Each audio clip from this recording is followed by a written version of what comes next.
Eliminar Hitler era a missão mais importante do mundo e tentaram bombas, traições, planos internos, mas por algum motivo ele sempre escapava e em algumas dessas tentativas chegaram perto demais. Um homem no centro da maior guerra da história, o alvo número 1 do planeta. Milhares queriam sua morte, alguns chegaram muito perto. Bombas explodiram ao lado dele, planos foram traídos no último segundo e até seus próprios aliados tentaram matá-lo, mas de alguma forma ele continuava vivo. Não uma vez, não duas, mas repetidamente. Cada tentativa chegava mais perto, mas nunca o suficiente. E mesmo assim, ele sobrevive. Estamos falando de Adolf Hitler, o homem que sobreviveu à Primeira Guerra Mundial, escapou de atentados com bombas, passou por tentativas de assassinatos internos, ignorou avisos de inteligência. Ele era um alvo constante. Ele tinha inimigos dentro do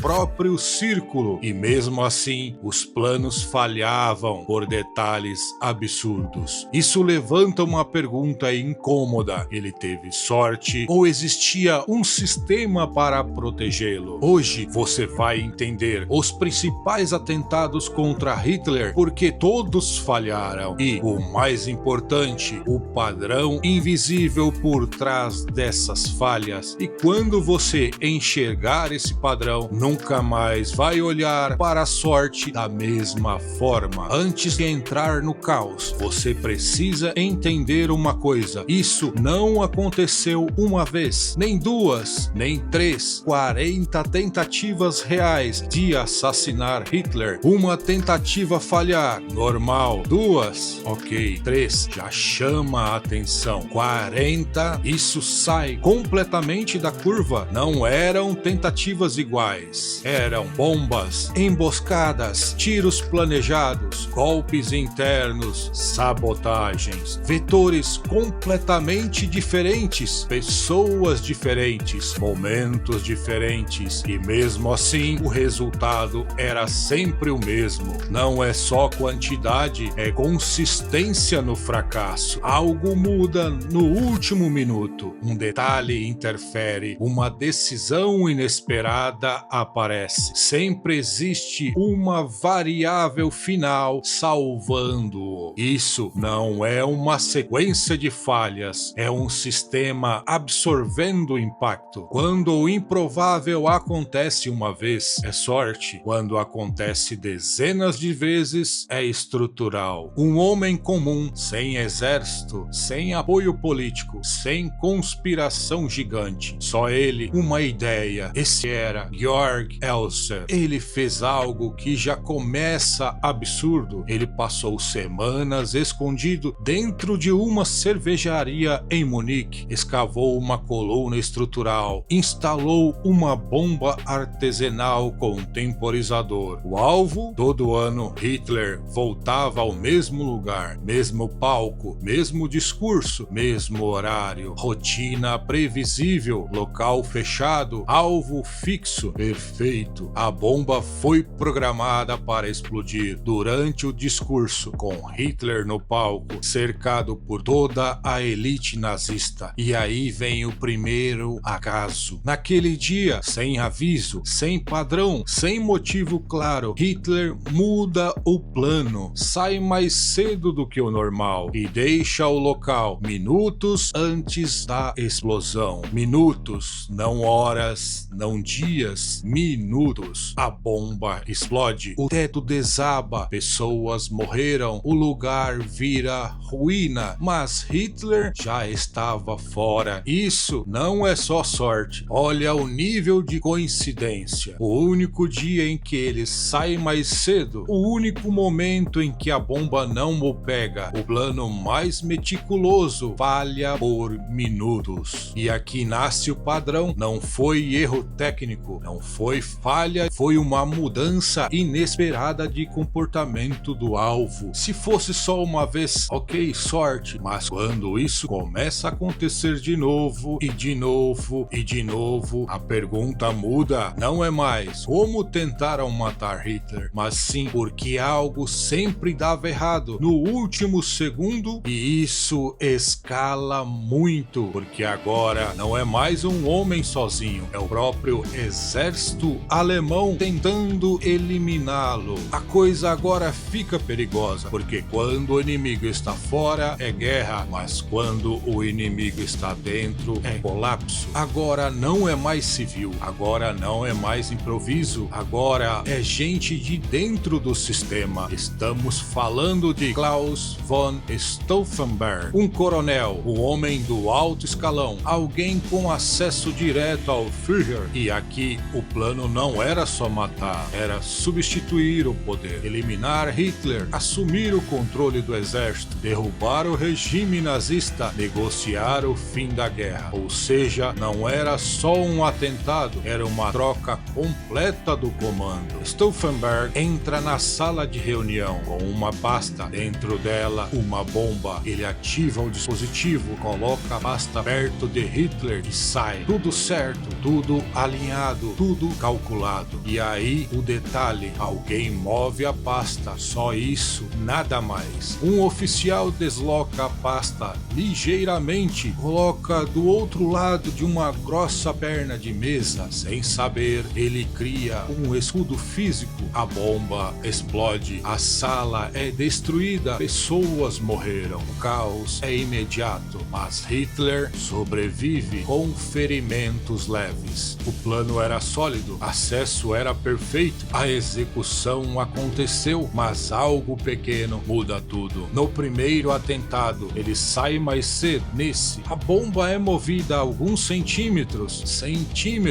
Não são erros graves, são microeventos, pequenas mudanças, detalhes quase invisíveis, mas que sempre favorecem o mesmo resultado, porque depois da explosão, o plano ainda poderia funcionar, mas não funcionou porque a informação falhou. Alguns achavam que Hitler estava morto, outros recebiam notícia de que ele estava vivo. Ordens contraditórias começaram a circular. O sistema entrou em confusão e o golpe colapsou. Não foi só uma bomba que falhou, foi um sistema inteiro que não conseguiu sincronizar. Para eliminar Hitler não bastava um bom plano, era necessário vencer o sistema ao redor dele. Agora já temos dois padrões claros, mudanças inesperadas no comportamento, pequenos detalhes físicos alterando tudo, falhas de comunicação no momento crítico. Isso não parece sorte isolada, parece um sistema resiliente à própria destruição. Hitler era protegido por sorte ou por estrutura? Até aqui parece uma sequência de coincidências. Hitler não era só um indivíduo, ele era o centro de um sistema altamente redundante. Pensa assim: figura física, controle de informações, cadeia de comando fragmentada, lealdade ideológica extrema. Isso cria algo muito específico, um sistema que reage contra qualquer tentativa de ruptura. No regime nazista, ninguém tinha controle total. Exército, SS, partido, inteligência, todos competiam entre si. Isso parece fraqueza, mas na prática é redundância. Se um grupo falha, o outro segura. Foi isso que matou a Operação Valkyria. As decisões não eram totalmente racionais, e isso paradoxalmente ajudava. Mudanças inesperadas, reuniões alteradas, ordens contraditórias. Isso gera um efeito poderoso. Você não consegue prever o sistema. Se você não prevê, você não consegue eliminá-lo. Não é proteção divina. É um sistema que, por design ou acaso, resiste